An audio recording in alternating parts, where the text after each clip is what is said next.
dugong Cebuano maisugon. Mao kini ang gipamatud-an ni Jovan Medallo sa intablado sa natad sa martial arts, diin nakakuha siya og gold medal sa usa ka kategorya sa kickboxing sa Asia. Si Jovan, 22 anyos, lumad nga taga Dalagyat ug 15 nakatapos sa senior high school. Nahimo siyang interesado sa martial arts gumikan sa mga salida nga iya nakita sukad pa sa iyang pagkabata. O gumikan sa iyang pagkahilig niini, nisalmot siya sa mga kompetisyon hangtod nga nakalangkat og mga medalya sa nagkalain-laing kompetisyon sa martial arts. Bisan pa man nga mga mag-uuma ang iyang mga ginikanan, tinguhag yapon niya nga makalampo sa pagtungha aron nga matuman ang iyang mga pangandoy. Ug karong buntaga, ato siyang hinabion dinhilang sa GMA Regional TV Live. Ato ililahon mga kapuso, kampiyon sa musical forms with weapons sa Asian Kickboxing 2022 ang gihimo itong buwan sa Disyembre. Makauban nato Jovan Medallo. Mayong buntag, maupay na aga Jovan, and welcome sa GMA Regional TV Live. Mayong buntag sa tanan. Labi na sa atong sa hindi salamat nga sa GMA Regional TV Live. Daghang salamat for joining us, Jovan, ug congratulations kay nakadaog ka ha sa musical forms with weapon Asian Kickboxing competition. Can you share to us your experience sa mong event?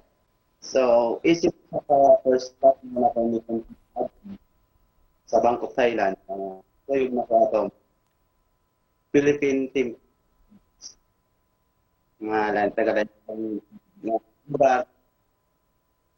So, dili jud nato malitin yung makapatupag sa pressure gamit yung pagka-excitement ko. So, ang gibuhat ito sa competition para trigger ang akong ka-pressure sa ngon. First time buhat jud na naon lang gid na pagkakagawa sa imong performance, focus na ka sa performance. Jovan, may we know unsa man nga competition nga imong gisalmutan rong bag-o? Musical form. So, ang musical form na siya ay category. Open hand, which is na based on kata techniques, pareha ng karate, demonstration, then muna may musical form nakakahigigamit na sonnery. Jovan, unsa may trabaho sa imong ginikanan diha sa Dalagyat? May background sa inyong pamilya, pila ka mo agsuon? Nang trabaho sa akong ang ginikanan, sir, is farmer yun. Medyo naman kuhaan o konsumo sa ang inabuhi. Na ako'y subali na ako'y kaluha din. Nagsunod na ako baba. Nasa sa Manila karon. Eskwela man siya. College. Sa high school then sa pag-elementary man. Kini mo mga magsuon, nag-eskwela na ni sila tanan, Jovan?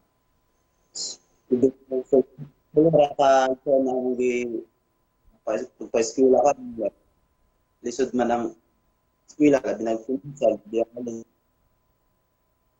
di man kanan kay na college, high school, magastos mo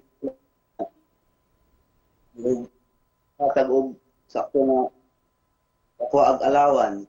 Kung nga akong kaluhan baho, then tabang-tabang sa balay, all para ako sir naara ko diri Dalagyat tabang sa akong ginikanan sa uma. Sa akong school sa ilan ako sa high school o college o sa katong akong kaluha na siya trabaho karon sa Lapu-Lapu Mhm. para makahatag sa buong ng financial sa binag-alam sa mga wala kong naka karon. Higayuna, Jovan, can you teach us some moves sa kickboxing? Una, step 1, diagonal strike. Double diagonal strike. Step 2, transition.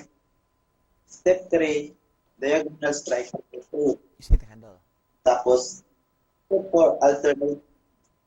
Tapos, step 5, alternate diagonal strike. 1, 2. Wow, thank you for that. Sir Jovan, mura kinahanglan yun ng abti ka para anida. Ito may mga gipangandaman ni mga maabot pa nga madua, mga kompetisyon. Umabot, sir, is sa Riyadh sa Saudi Arabia. Kasunod ang kategory na ako musical na ako sa makaapit ko sa musical forms. Alright, with that, daghang salamat sir ha sa imong ipaambit. Hata po kag message atong Maraming mga salamat kaigsuonan. sa pag-imbita na ako. Jovan Medalio, mga kapuso. Thank you sir. Salamat kayo.